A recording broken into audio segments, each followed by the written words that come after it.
पूर्वज शाक्यांना राजधानीचे नाव कपिलवस्तू हे होते.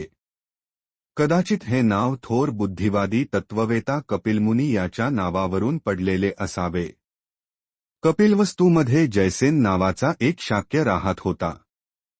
सिंधू सिंहनू नावाचा त्याला एक मुलगा होता.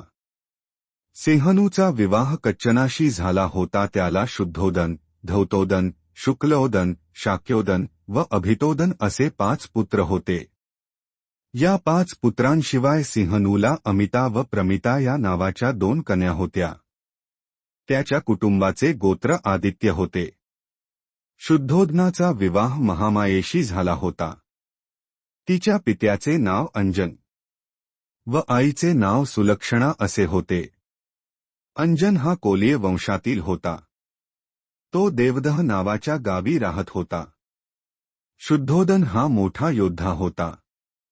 जेव्हा शुद्धोदनाचे शूरपणा दाखविला तेव्हाच त्याला दुसरी पत्नी करण्याची अनुमती देण्यात आली व त्याने दुसरी पत्नी म्हणून महाप्रजापतीची निवड केली.